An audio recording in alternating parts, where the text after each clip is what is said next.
On live TV, Fallon transformed Meghan from the Duchess of Sussex into the Duchess of Self-Contradiction. And the crowd? They weren't just laughing. They were nodding. Because for years, Meghan has played a double game. One foot in Hollywood glamour, the other in royal prestige, all while claiming she wants to be left alone. Fallon, armed with nothing more than sharp wit, finally said what millions have been whispering. Fallon opened with the paradox that defines Meghan's entire public life. He joked, "So Meghan Markle left the UK for privacy, and now she's on Netflix, Spotify, Oprah, Ellen, and every cover of every magazine." "Yeah, real private," the audience erupted. But this wasn't just a joke. It was a mirror held up to the hypocrisy.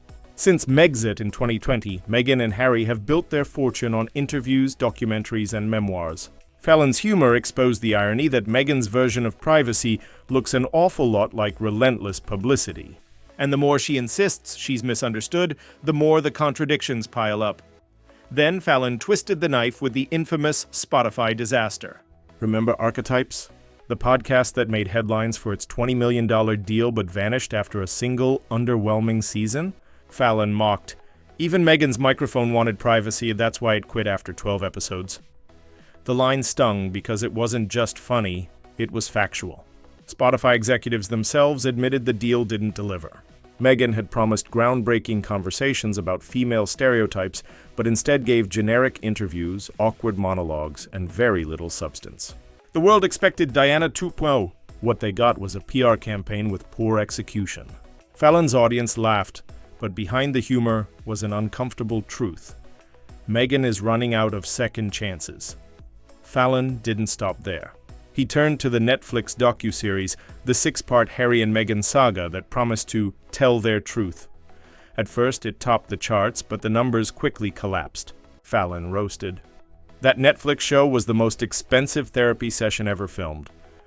It was a brutal punchline, but accurate. The series became less about exposing palace cruelty and more about Meghan's grievances. Critics said it felt scripted, repetitive, and self-serving. Fallon's dig highlighted what the data confirmed. People tuned in to gawk, not to support. The decline in viewership proved what no amount of PR spin can hide. Interest in Meghan's victim narrative is fading fast. Next, Fallon dragged Meghan and Harry's so-called royal independence. His line? "They said they didn't want to be royals anymore, but apparently they wanted to be Kardashians." The crowd went wild, and he wasn't wrong. The couple left the monarchy in a blaze of drama, claiming they wanted freedom. Yet in practice, they've spent years trading on their royal titles, monetizing palace gossip, and leveraging connections only royalty could provide. Fallon's Kardashian comparison was more than a joke. It was a verdict. For many, Meghan and Harry didn't reject the royal system. They rebranded it. They left the palace not to escape fame, but to control it, and then came one of Fallon's sharpest blows, Meghan's infamous Ellen DeGeneres interview. The skits were supposed to show Meghan's fun side. Instead, she crouched on the ground, meowed like a cat, drank milk from a baby bottle, and embarrassed herself in front of millions. Fallon deadpanned, "Meghan's acting career didn't end in 2016. It ended the day Ellen asked her to squat on live TV." The line was brutal, but the internet already agreed. Meghan's appearance was widely criticized as undignified, desperate, and unbefitting of someone who constantly demands to be taken seriously. Fallon merely said aloud what the public concluded years ago: Meghan can't decide if she wants to be a stateswoman or a sitcom extra.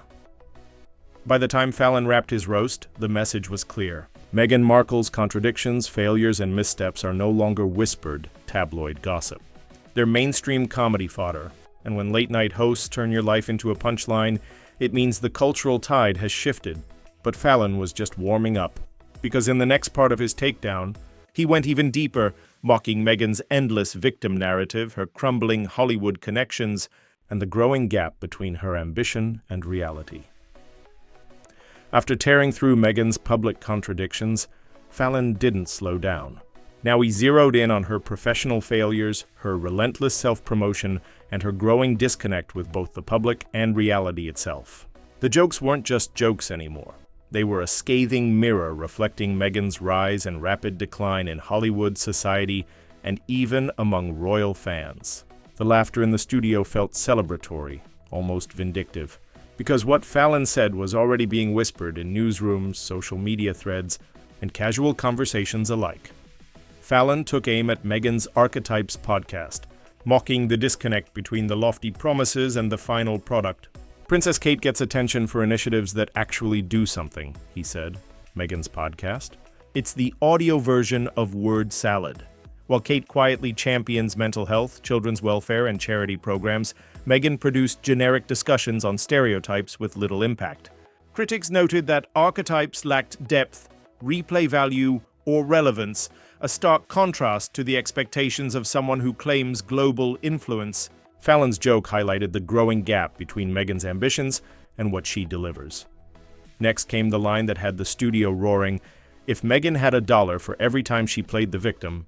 Oh wait, she already does? Fallon hit on a recurring critique. Meghan has built a brand on victimhood. From her Oprah interview to Netflix documentaries, the Duchess portrays herself as constantly wronged, under attack, or misunderstood. Fallon's humor illuminated the exhaustion felt by the public and critics alike, a perception that Meghan uses adversity as currency while sidestepping accountability. The laughter masked a harsh truth. Victim narratives can be powerful, but repeated overuse risks public fatigue. Fallon didn't spare Meghan's celebrity connections, pointing out how she surrounds herself with A-listers like Oprah, Tyler Perry, and George Clooney. She collects celebrities like stamps, he joked, except stamps are actually valuable. The underlying critique was obvious. Meghan leverages Hollywood influence to amplify her brand, rather than producing original accomplishments. The line underscored a pattern, reliance on fame adjacency instead of tangible achievements. The public laughed, but the joke rang true. Celebrity friends can open doors, but they cannot substitute for credibility or sustainable success. Fallon's subtle genius was his willingness to challenge Meghan where others hesitate. Late-night hosts often avoid politically charged commentary, but Fallon's jokes cut deep. Analysts and commentators praised him for saying what mainstream media has tiptoed around for years. Meghan Markle's image is meticulously curated, yet increasingly fragile. His humor validated the observations of critics worldwide, whether intentional or not. Fallon's comedic commentary cemented the perception of Meghan as a polarizing figure, someone whose public persona cannot escape scrutiny, even in spaces meant for entertainment. The finale of Fallon's roast was less comedy, more truth-telling. By juxtaposing failed projects, crumbling audience trust, and endless self-promotion, Fallon painted a portrait of a public figure in decline. Meghan insists she's building a global humanitarian brand, yet the pattern is clear: underwhelming deliverables, failed ventures, and a disconnect with public expectations. Fallon's humor, while sharp, reflected real consequences: cultural fatigue, skepticism, and dwindling credibility. The punchline? Comedy has a way of cementing reality. And on that night, Jimmy Fallon did what tabloids, documentaries, and podcasts have tried for years. He turned Meghan Markle's contradictions, missteps, and contradictions into live, undeniable spectacle. Meghan has repeatedly positioned herself as a style icon and philanthropist, but critics argue the efforts often appear performative. Fallon joked that her charity work comes with more photo ops than results. Fashion campaigns and charity appearances make headlines, yet follow-through is inconsistent. Analysts note that while Princess Kate quietly advances charitable causes with measurable impact, Meghan's initiatives often depend on media coverage rather than long-term change, leaving observers questioning whether the projects are more about optics than substance. Her upcoming memoir, Spare, has only fueled the fire. Pre-release excerpts hint at selective storytelling and personal vendettas. Fallon might have laughed at the idea of another tell-all, but public reaction is mixed. Admiration for candor clashes with criticism over exploiting private family struggles for attention. Many argue the memoir could deepen her image of victimhood, alienate royal supporters, and confirm what skeptics have long said: Meghan prioritizes narrative control over reconciliation. Meghan's relationship with the media is notoriously complex. She publicly condemns press intrusion but strategically leaks stories to maintain relevance. Fallon's jokes about privacy while being everywhere underscore a broader critique. Meghan appears to weaponize media access, selecting favorable coverage while amplifying grievances. Critics call it manipulation. Observers call it strategic branding, but the result is the same: growing public skepticism about her authenticity. Despite a polished Instagram and social media presence, Meghan faces relentless online criticism. Every post, outfit choice, or public statement is dissected. Fallon's humor mirrors the online discourse. Fans and critics alike notice inconsistencies such as advocating humility while flaunting luxury. Her polished image is under constant scrutiny, and mistakes are magnified in a digital era where the audience has a front-row seat to every misstep. Finally, Meghan's global influence faces real challenges. Fallon's commentary hinted at a deeper truth. Her ambitions sometimes clash with cultural perception. In the UK, she's often viewed as opportunistic. In the US, critics argue she overestimates her influence. Analysts suggest this disconnect between personal branding and public reception contributes to a growing backlash, a reminder that celebrity status doesn't insulate one from scrutiny, and that Fallon's roasts are just the tip of a larger cultural judgment. By now, the pattern is clear. Every public move, whether philanthropic, commercial, or personal, is under a microscope.